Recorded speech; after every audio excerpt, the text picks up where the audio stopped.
You stated earlier that in reference to traveling through frames that sometimes you may encounter problems with the estimation. Would that be fair to say?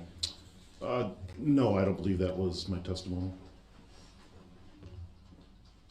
You testified to at one point or another that sometimes exact timing of speed could be a little inaccurate. No, I don't believe that properly characterizes. What were you referring to at that? I was referring to that digital video recording systems, surveillance systems, they use something that's called variable frame rate. I can't say that every single one does, but almost all of them do. That from frame to frame, it could change by a millisecond, hundreds of milliseconds. To do this the most accurate and scientific way possible, that's why we conducted it the way we did with the variable frame rate board. So there can be sometimes miscalculations. Is that fair to say? I don't believe so in the way we performed it, no. Well, I was referring to the process in general, which you just stated that sometimes by milliseconds, hundreds of milliseconds, a millisecond, that sometimes there can be miscalculation. I'm not sure I'm completely understanding the question. Are you asking in this specific example or just in general? The process in general. Somebody conducting an analysis a completely different way, it's possible, but in this analysis from my training experience is the most scientifically possible way we can do it. And before this occasion, had you used the same method that you used for this occasion? Yes.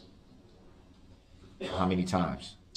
I had not used it in a live case yet. This was our first chance to do this, but I had done it a number of times in our training examples. But the first time you've done it in a live case? Yes.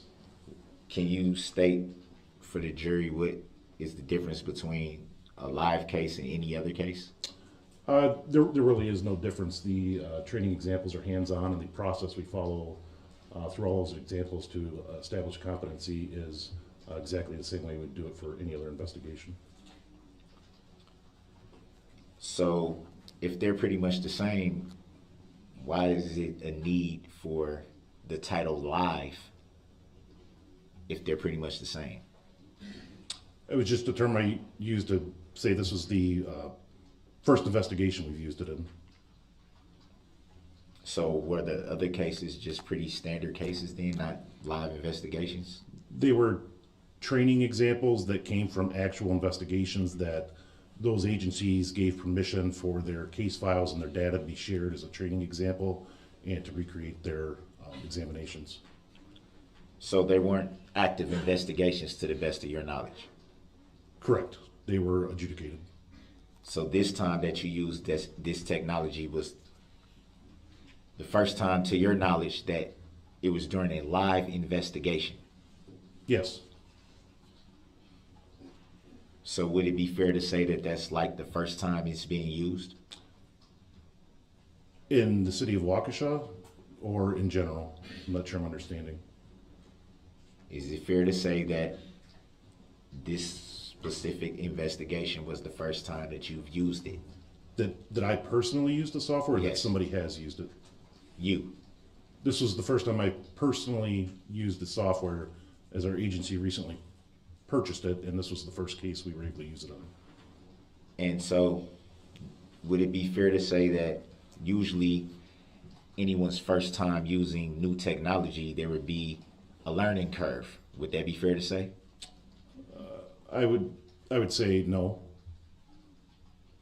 So you would say you came right into using this new technology the first time you've ever personally used it and knew exactly how to work it? I would say over my career, especially with conducting digital forensic examinations, I had over 1,500 hours of training in various aspects. I'm a certified trainer. I hold a certified forensic computer examiner certification through the International Association of Computer Investigative Specialists, along with other certifications as well. I obtained multiple certifications from InputAce, the company that put on the training for this process, for this device, for video analysis, and we tend to follow principles throughout all the different disciplines, and the training's quite intensive, quite difficult, so over that time, you develop the skills necessary to be able to start using software, using your techniques to do these investigations right away. You're stating some pretty nice credentials there, but you also just said that there's some difficulty in the training. Would any of that difficulty lean towards the learning curve of working the software? In my opinion, for myself, no. So you pretty much can come into new technology and just know exactly how to work it. You're just ready to go. Objection, argumentative, and Grounds. answered. Grounds. Overruled, he may answer it. This particular, if we're talking strictly about video analysis, I attended a 40-hour class using the software Input Ace along with forensic video analysis at the National Computer Forensic Institute, run by the Secret Service in Alabama. And then I also obtained several certifications through Input Ace themselves. So having approximately 80 hours in training through the video software, this was not much of a learning curve, as I had previously been using Input Ace software for approximately 2 years. So this new technology was a variation of, well, let me back up a bit. What you're saying is this new technology was a variation of technology that you had already previously been using. Objection. This characterizes the evidence. Grounds. This is not new technology. Grounds. Sustained as to the form of the question. You may re-ask.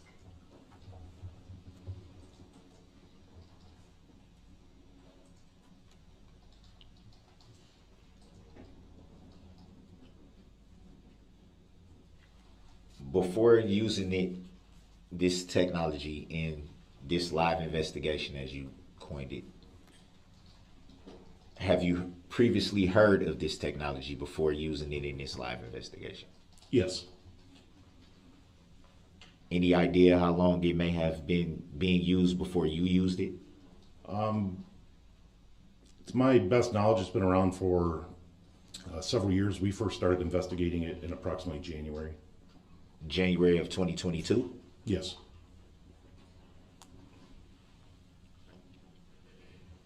You are aware that this live investigation would have been a live investigation in November of 2021. Would that be fair to say? Yes.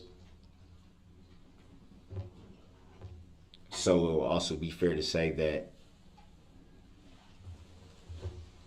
if your department didn't start using this technology until January of 2022, how were you able to use it in November of 2021?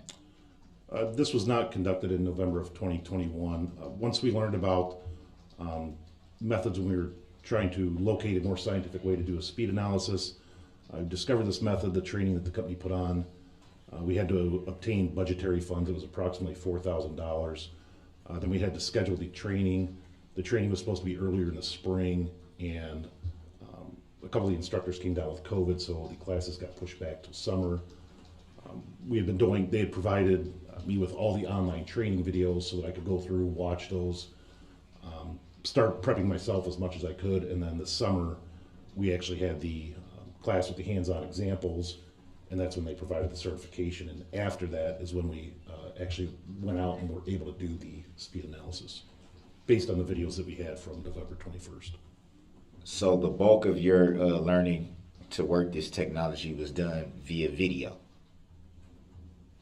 Video and live instruction.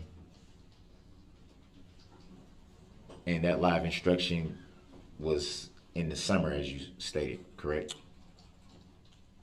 Some of it was, they don't do it all in one segment, so it was completed with an instructor between, I believe, May and the beginning of August.